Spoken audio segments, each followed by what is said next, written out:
क्या आपने कभी सोचा है, अगर भगवान श्री कृष्ण आपके सबसे अच्छे दोस्त होते हैं तो आपकी जिंदगी कैसी होती? एक छोटा सा गांव, एक सीधा साधा लड़का और उसका सबसे करीबी दोस्त स्वयं श्री कृष्ण। ये सिर्फ एक कहानी नहीं, ये विश्वास की शक्ति की मिसाल है। उत्तर भारत के एक छोटे से गांव में रहता था गोपाल। 7वीं कक्षा में पढ़ता था। पैर में चप्पल नहीं, पर मन में भरोसा बहुत था। घर में गरीबी थी। पढ़ाई के बाद खेत में काम करता, माँ के साथ गोबर उठाता और फिर मंदिर में बैठकर घंटों श्री कृष्ण से बात करता। पर उसकी बातें अजीब थीं। वो श्री कृष्ण को सिर्फ भगवान नहीं, अपना सबसे अच्छा दोस्त मानता था। कृष्णा, आज स्कूल में मास्टर जी ने मुझे डांटा, पर मैंने तो ठीक से जवाब दिया था ना। आज मैंने तेरे लिए एक गुड़ की डली चुराई, मत बोलना माँ को। और जब कोई उसे ताना देता, तू किससे बातें करता है पगले, वो मुस्कुरा कर कहता, तू नहीं जानता, वो मेरा सच्चा दोस्त है।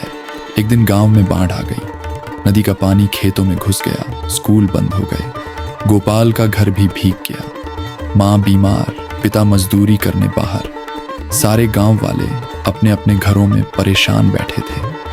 लेकिन गोपाल मंदिर के बाहर बैठा कह रहा था, कृष्णा, तूने कहा था तू मेरा दोस्त है, अब तू ही कुछ कर। लोग हंसते थे, पर वो डटा रहा। अगली सुबह गांव में आर्मी की नाव आई, बाढ़ से बचाव के लिए, और सबसे पहले गोपाल का ही घर सुरक्षित निकाला गया। सब चौंक गए। किसने फोन किया? मालूम चला किसी शहर के सज्जन ने हेल्पलाइन पर कॉल किया था। पर गोपाल मुस्कुरा रहा था। कृष्णा आया था, वही करवा गया। गोपाल को कभी किसी ने गीता पढ़ाई नहीं थी, पर उसका जीवन गीता की ही मिसाल था। गीता अध्याय 9 श्लोक 22 में श्री कृष्ण कहते हैं, अनन्याश्चिन्तयन्तो मां ये जनाः पर्युपास्ते तेषां नित्याभियुक्तानां योगक्षेमं वहाम्यहम्। जो मेरे ऊपर अनन्य भाव से विश्वास रखते हैं, उनके कल्याण और सुरक्षा का बोझ मैं स्वयं उठाता हूँ। गोपाल को पता नहीं था ये श्लोक, पर उसका अनन्य भाव ही उसकी सबसे बड़ी शक्ति थी। उसके लिए कृष्ण कोई मूर्ति नहीं, एक दोस्त थे जो समझते थे, जो साथ थे। धीरे धीरे गांव वालों की सोच बदली। वो लड़का जिसे पगला कहते थे, अब कृष्ण भक्त कहने लगे। लोग अपनी परेशानियां लेकर गोपाल के पास आने लगे। बेटा, तू तो कृष्ण का दोस्त है, मेरे बेटे का एडमिशन नहीं हो रहा, जरा कुछ बोल दे। गोपाल, मेरी बहू बीमार है, तेरे दोस्त से कह देना कुछ करे।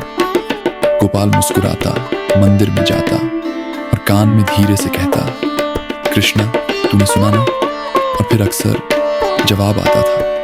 एक दिन गोपाल खुद बीमार पड़ गया। तेज बुखार, बेहोशी। डॉक्टर ने कहा शहर ले जाना होगा, वरना देर हो जाएगी।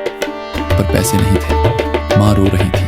तब गांव वालों ने चंदा इकट्ठा किया और जिस बस से वो शहर ले जाए गए, उसका किराया किसी अजनबी ने पहले ही भर दिया था। माँ ने पूछा, कौन था बेटा?